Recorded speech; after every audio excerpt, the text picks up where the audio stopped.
What's going on, guys? Welcome back to a brand new video. Today what I have for you guys, we're going to be talking about the Black Ops 6 open beta early access. We got a lot of information in regards to this, as well as the showcasing of the operator skins, what to expect, the download file size, and all that good information. So if you find the video helpful or informative at any point, don't forget to hit that like and subscribe button. A quick reminder, I did post 2 videos yesterday in regards to the Season 5 Reloaded update. So if you missed those videos, I highly recommend you check them out. The Reloaded update is going to be over 100 gigabytes. So if you don't know about that, I highly recommend you check out the last videos. But anyways, let's go ahead and get into it. So Call of Duty yesterday posted a brand new key artwork. This will be the version that they are going to be using for the duration of the Black Ops 6 beta. So more than likely the home screen menu, as well as the pre-game lobby and all that stuff, will deal with this image. And there's 3 operators being shown here. The very first one is at the center. That is Harry Stone. He will be a playable operator in the Black Ops 6 beta, and he's going to be a part of the Crimson 1 faction, which will be the team on the right-hand side of the operator select tab. Also, I did make a full video covering all the playable operators in the beta, so if you missed that, I'll have it linked down in the description. The one on the right-hand side, that is actually Bailey. She's also going to be a part of Crimson 1. In the photos that I did showcase before, she was like an unfinished operator. Now she's completed. You see the face mask. She has face paintings. She's wearing a hat, and then she has that same color style variety that the lockpick operator has with her outfit. But other than that, the next operator that we have on the left side, that is Bayan. He's the operator that will be a part of the Rogue Black Ops faction, which is pretty much the main faction that we have within the storyline. These are the 3 original operators that Call of Duty ended up teasing first when they started doing that beta giveaway, and then later on, people started posting the actual full version of this. Unfortunately, it's not full HD quality, but this is what it looks like. So you have an additional operator on the very left-hand side. That is West Point. She's also going to be a part of the Rogue Black Ops faction. In the direct showcasing, they had her wearing a mask when you see her doing the movement and all that, but in the actual gameplay, the operator's skin will not have the mask on, and this is what she will look like. So that's what I saw her look like when I saw the beta gameplay.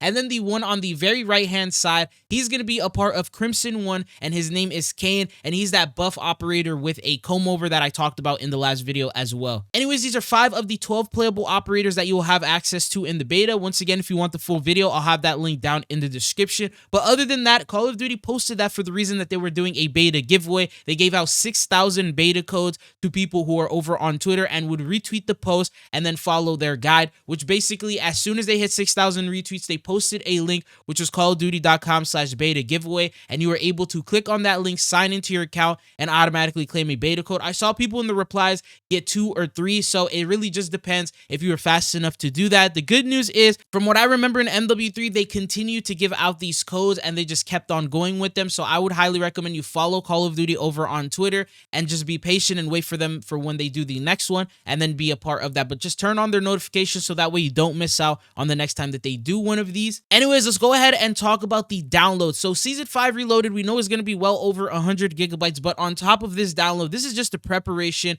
that you will need to go through for the Black Ops 6 beta. So Season 5 Reloaded is optimizing the HQ, reorganizing the game files, and preparing for the Black Ops 6 beta. There's a lot of people with the misunderstanding that because the game size is going to be 100 gigabytes for the update, they think that the Black Ops 6 beta is going to be included in it. It's actually not, and there will be a separate download that you'll need to complete in order to access the beta itself. So first off, Season 5 Reloaded, depending on the platform, you may have already gotten the update. Battle.net, PlayStation, I believe, will get it later tonight at midnight. Xbox and Steam, you're going to have to wait, and then once the actual update goes live tomorrow at 9 a.m., we'll be able to download it on there. Now, as I mentioned, that's not even the beta download, so let's talk about the beta download itself. It will start the preload availability for pretty much every single platform, and they have confirmed that this includes Xbox Game Pass. So even if you have the Xbox Game Pass starting on August 28th, which is the day of Call of Duty next, it's literally 8 days away from today. These are the following file sizes. So if you have downloaded the Season 5 Reloaded update, which is tomorrow's update, you will need to download an additional 34 gigabytes if you are on PlayStation 5, 15 gigabytes if you are on PlayStation 4,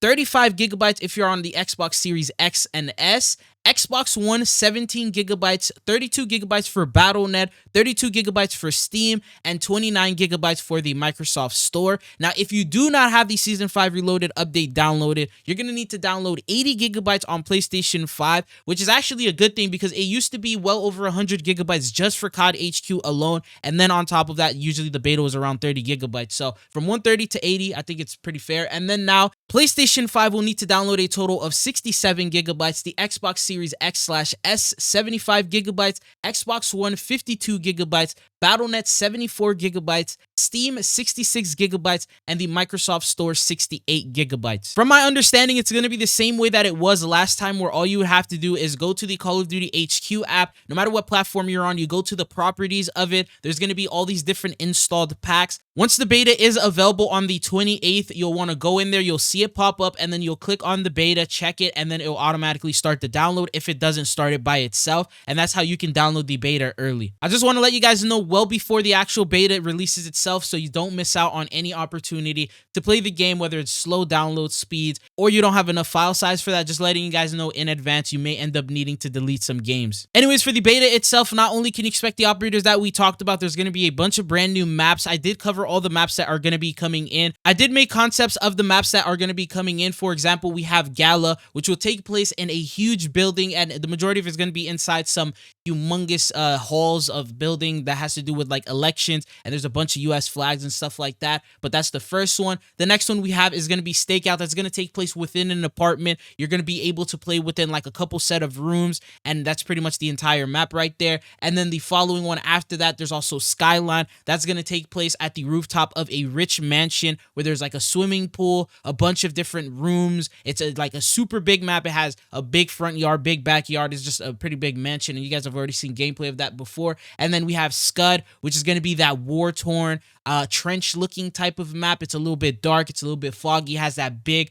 crash satellite. Then we have the following one, which is Derelict. This is like the abandoned train yard that takes place somewhere in the Appalachian Mountains. There's a bunch of different trains. There's also a couple of buildings on the right and the left side of it. You can get on top of them. There's like 3 routes, and there was a lot of gameplay footage actually shown during the direct showcasing. And then the other one that we have, there are some strike maps, and I saw people playing them early, so I'm assuming they are going to be a part of the beta as well. And the first one I remember is Pit. This is like the underground location where there is just a little bit of light shining and trickling down, but the rest of it is just super dark. There's a bunch of different tunnels all over the place, and it doesn't look like it's that big, which is why it is a strike map. And then we have other areas that were confirmed because one of the leakers actually went through all the maps and showcased them. So we have Rewind. They also showed a little bit of footage of that. That's where Liberty Falls is going to be based on. It's like that supermarket area, or the plaza, I should say. It has like a little videotape store, some sort of like grocery store, and like other things surrounding this plaza that like curves to the right. And then we also have Babylon, which they didn't really showcase that much footage on, but it was also one of the maps that was going to be available. And then the last one, which I literally couldn't find any photos or anything to showcase, but it's going to be called Protocol. It literally reminds me of a Warzone map that's just a little bit smaller. That's like the best way that I can describe it. If you guys remember on Al Mazrah, there's like this area with a tower, which it was a part of the Warzone map, and then there was water surrounding it. It's literally like that area just turned into a map, which I'll just go ahead and showcase a photo of that. But these are all the maps that I saw within the gameplay footage that they ended up showcasing. So there was a total of 9 different maps. I'm not sure if we're even going to play 9 total maps in general, because that does seem a lot for a beta, but I do remember they mentioned that as the updates go on and the days go on for the beta, they're going to continuously add new maps and new modes to keep things fresh, and then as well as raise the level cap. But I'm going to have a full dedicated video talking about all the content that you can expect within the beta, but these are just some of the things. There's obviously going to be new weapons coming in, the rewards, which you've talked about in the past before. I'm going to compile all that for you guys in one big video and then cover that for you guys, so make sure you are subscribed. But expect another video to go up later today. But it's been your boy Trizo, and hopefully I'll be seeing you guys again. Peace.